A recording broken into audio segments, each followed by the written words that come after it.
Over the past 30 years, computers have revolutionized our lives. They affect us all. Some for the worse, but mostly for the better. Almost a year ago, my laptop changed my life, but for the worse. I was stuck in Salt Lake City for a week-long meeting. It was my first evening away from home, and I called home as usual. And what? I got to enjoy watching an erotic sex show live on my computer. Despite her advanced age, the woman on my small 14-inch screen had all the right curves in the right places, hips and breasts. She moved her hips slowly.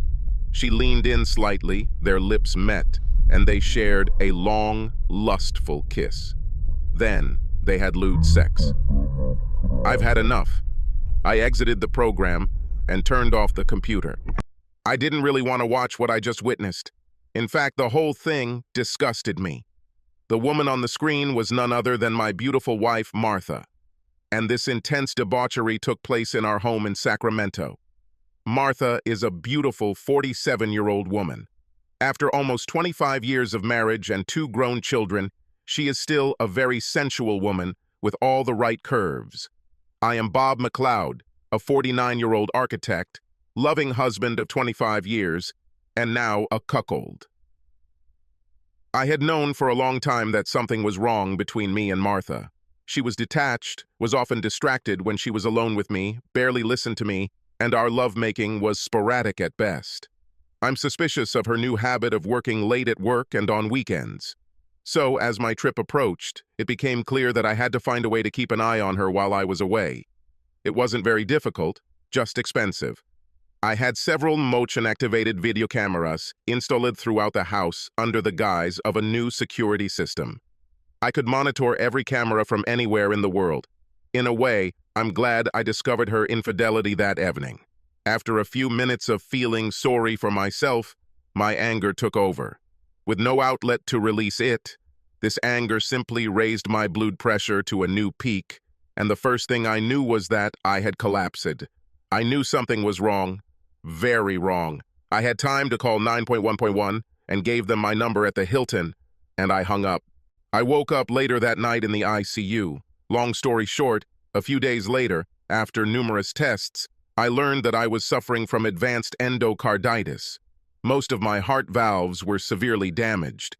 In just a few days, I found out twice that my heart was broken.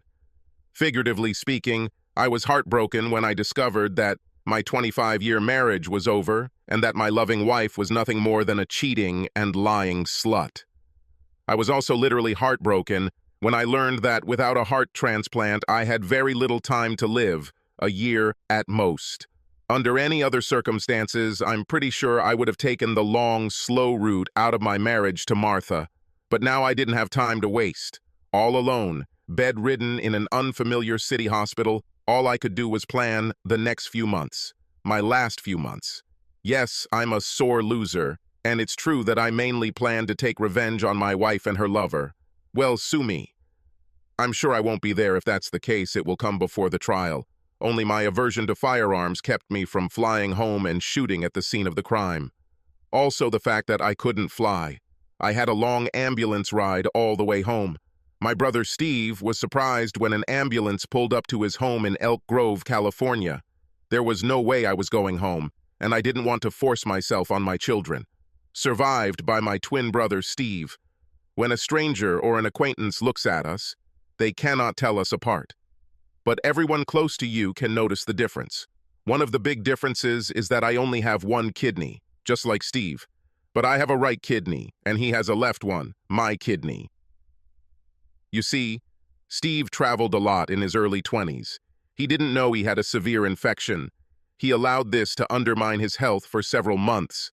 And when doctors found out about it, he was close to death from kidney failure. After several tests and surgery, he was back on his feet with one of my kidneys. No wonder I turned to him in my time of need. I didn't need to ring the bell. While the medic was pushing me in my wheelchair towards the house, company policy, since I can walk on my own, the front door opened and Steve came out. Bob, what the hell is going on? What does all of this mean? Ambulance and wheelchair? Well, Steve, I'm glad to see you too, I said, getting out of the wheelchair. I turned to the medic to shake his hand. "Thank you, buddy. Want to grab a coffee before heading back to Salt Lake City?" "No, thanks. I will go. Take care of yourself." I looked at him as he slowly walked towards the ambulance. I walked past Steve and entered the house, my little brother following at my heels, just as he did 49 years ago when he followed me about an hour later, turning my mom's ordeal into a nightmare. Now I understand why my mother loved me the most. I went to the refrigerator, grabbed 2 beers, and sat down at the table, offering one to Steve. He waited a moment before asking again what was wrong with me. "Well, I'm screwed. I don't think there's a better way to say it. First of all, my heart is like Swiss cheese, and there aren't many miles left in it. I have less than a year to live," the doctor said. Upon hearing this statement, my brother jumped up from his chair, stunned, with an expression of pain on his face. "Oh, Bob, it's horrible. Can't they do the same as they did to me? Transfer?" Well, I was included in the list of recipients, but the doctor said that I had little chance. "Do you remember that we have rare blood? Add to that my age and the fact that I'm only working on 1 kidney, and I'm not very high on the priority list." "This sucks," my brother said, leaning back in his chair. "How does Martha react to the news?" I didn't answer right away. I just looked at him, and it gave him time to connect the dots. He looked at me when he realized that Martha probably didn't know. "Oh my God, she doesn't know, does she? You came here straight from Salt Lake," my brother concluded. "What's going on, Bob? Why didn't you go home?" "Steve, I discovered that I have a heart condition after I had a heart attack in Salt Lake City," I told him. "And I had a heart attack after I discovered that Martha was cheating on me. It almost killed me. And, okay, how did you know that she was cheating on you?" asked Steve. "It doesn't matter how," I answered him. "I only have a few months left to live, and I don't want it to hurt me even more. This bitch made an attempt on my life. I won't even divorce her." "What will you do?" asked Steve. "First, I will get my hands on as much cash as I can. I'm really going to enjoy these next few months. Second, I will change my will and life insurance. This bitch will never get anything out of my death. Everything for the children." A thought just occurred to me. Were they my children? How long has she been cheating on me? "What?" Steve asked, noticing my silence. "How bad is this? I don't even know if these are my children. I will need to do some DNA tests." "Stop! Don't go there, brother," Steve said soothingly. "If you only have a few months to live, you don't need to break your heart. Don't wake a sleeping dog. You are right. Either way, I'm completely exhausted. I need to lie down. But not a word to Martha while I sleep. I only have a few months left to live, and I need my brother," I said. Steve came over and hugged me. The next morning, Steve took the day off. Then he became my driver for the day. The first stop was the bank. I cleared out everything I could from our savings and cashed out everything we had in our safe. The total amount was about $150,000. Secondly, I went to my employer, gave him all the necessary paperwork from the doctor, and resigned on the spot for medical reasons. I could swear I saw a tear appear in my cool boss's eyes. Within an hour, I had a check for all of my accrued vacation time, my unpaid salary, and my 401k. By lunchtime, I had over $500,000 in cash and checks, and the checks would be cashed as soon as I could. Right after lunch, I had an appointment with a lawyer. Steve pounced on me to tell him exactly what I was planning to do. I asked him to trust me with everything and promised that by the end of the day, he would know everything. When we arrived, my lawyer had everything ready. I signed a few papers, leaving everything I still had that I couldn't cash out to my kids, and Steve signed as a witness. It was a country cottage that I inherited from my parents, my car, my boat, and a few other toys. I then signed a power of attorney for Martha, giving her rights to the full amount that she could receive from the sale of the family home. We already had about $250,000 in equity, and that was going to be her share of our property. I gave the lawyer the letter to give to Martha when he met with her the next day.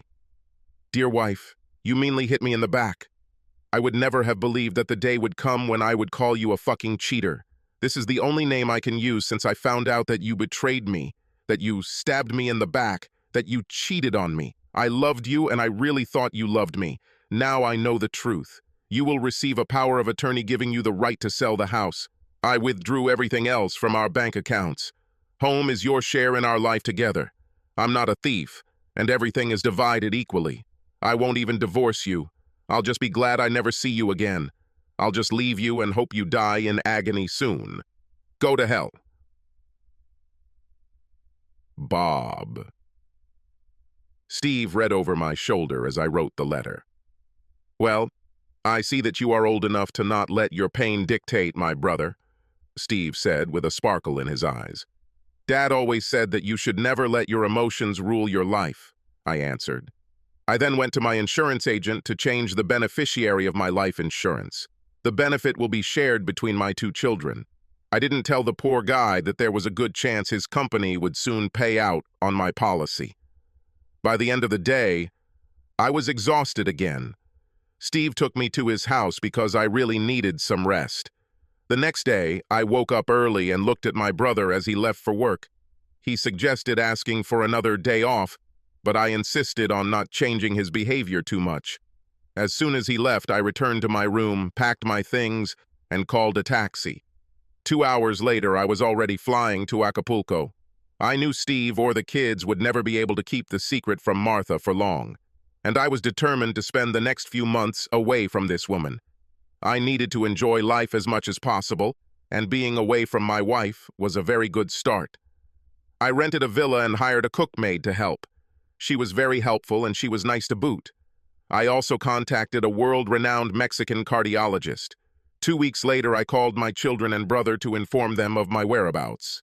As for my brother, this was in addition to the note I left him, explaining that I had to leave the country but would call him soon. "Damn it, Bob, why did you run away like that?" asked my brother. "And guess who your wife came to for comfort?" "Crap. It's okay, Steve. I know you can play the role of an attentive guy," I said. "Anyway, I'm calling to let you know that I live in Mexico and I really like it. Next week, the children will come to visit me, but they promised to hide it from their mother. What about you? Could you come over after this?" "We agreed," my brother answered. "I'll take a vacation. Where are you?" "Just get on a plane to Acapulco, give me the flight number, and someone will come get you," I said. "You don't trust me to keep a secret, brother?" It sounds like this: cloak and dagger. "I didn't even tell the kids about it. I do not want to risk it. I met Stevie at the airport. We grabbed his bags and headed to the waiting limousine. Our destination was a good hour's drive from Acapulco, practically in the country city. As we approached Villa del Corazon, Steve was impressed. "Holy shit, Bob. Is this the villa you rented?" "No, this is an extension to my doctor's medical center. Sorry about that, but I had a pre-arranged meeting here on the day you arrived," I said. "Come with me. The limousine driver will deliver your luggage to me while we wait for the doctor who will examine me." We went inside and the nurse showed us to the waiting room. We were the only customers. Shortly after she left, an orderly came in and offered us a drink. We both took a glass of fresh juice. "Firework!" I said, raising my glass towards my brother. "Firework!" I downed the glass of juice in one swift motion, and Steve followed suit. "So what's wrong with this doctor?" asked my brother. "Does he have a miracle cure that no one knows about in the USA?" "No, but he is a famous heart transplant surgeon." "Oh, I take it he is a very good surgeon?" "Well, I don't know if he's any good. I chose him because he has a rather vague sense of ethics," I said. Steve looked at me curiously. "I don't understand." "Free ethics? What do you mean?" "Well, for a good price, he doesn't care where the organ comes from, and for an additional fee, he gets it himself." Steve looked at me in shock. "It's not serious, Bob," he began to say. I don't feel so good. I feel dizzy." I stood up and approached my brother. I took his hand. "Steve, you are my brother, and I would do anything for you," I said, hoping to tell him everything before he passed it out. "In fact, I already gave you one of my kidneys. And how did you repay me? Sleeping with my wife. You betrayed the man who saved your life, your own brother. For that, I want my kidney back. And while we're at it, I'll take your heart too. It's time to pay up, brother. Our father always said that we both had our hearts in the right place. This will be true for you pretty soon. I'm not sure he heard my last tirade. I rang the bell and the orderlies returned to the room to prepare us. After many weeks of post-op recovery, I left Mexico and returned to California. I was still too weak to work, so I asked the children to let me live in the cottage. Most of my money was spent, but I had enough left to survive for a few more months without work. Because of my situation, I was unable to receive any unemployment benefits or health insurance. Steve's disappearance did not go unnoticed. In fact, it was my dear wife who brought this fact to light. As soon as I arrived, the children told me that everyone was looking for their Uncle Steve and that their mother had contacted the police. The following week, a police detective came to the cottage and asked if I had any information about Steve's whereabouts. I told him I last saw him in Mexico and he was alive and well, but I haven't heard from him since then. The inspector, of course, sensed something was wrong, but whatever it was in another country, and there was nothing he could do about it. He showed up a few times just to see if I was going to break down and confess, but then his visits stopped. I knew that the day would come when I would have to meet my wife face to face. It was a warm summer day, and I was working in a cottage, topless, painting an old barn. I didn't hear her come. "So this is where you're hiding?" "No." "I'm not hiding," I said, without even turning around and applying paint to the wall. "Everyone who matters in my life, these are my 2 children, know where to find me." "And I? Am I not counting?" asked Martha. "No more," was my simple answer. She sat silently for some time. "I never had a chance to tell you how sorry I am, Bob," she said very timidly. I realized that she would stay here unless I kicked her out. I put the brush back into the paint can and turned around. Her eyes almost popped out of their sockets when she saw the very red T-shaped scar I had on my chest, a remnant of my heart transplant history. "Look, if it makes you feel any better, just say your piece and then get the hell out of here. You have to understand that I don't care about you now, one way or another." I saw tears streaming down her face, but I also noticed that it left me without any emotion. None. No anger, no pity. Absolutely nothing. "What is this?" she asked, pointing her finger at my chest. I became irritated. "Just a scar. I needed a heart transplant and I got it." "About." That's all she said. "Did the police ask about Steve?" "Yes." "And what did you tell them?" "The truth. That I have no idea where he is, but that a piece of him will forever remain with me, right here." And I tapped myself on the sternum, where my new heart was. I turned to grab the T-shirt. This was a mistake, as it gave Martha a good view of the scar from the newly opened access to my left kidney. "What happened to the scar after the kidney surgery?" I was annoyed and made another mistake. "Yes, and they gave me back my old kidney," I said. It took some time for Martha to understand. I saw her face turn pale, and then she turned and ran away without even saying goodbye. Bitch! It's a good thing I didn't offer her one of my last beers. Shortly after that, I received the divorce papers, signed them, sent them back, and never saw her again. For those wondering,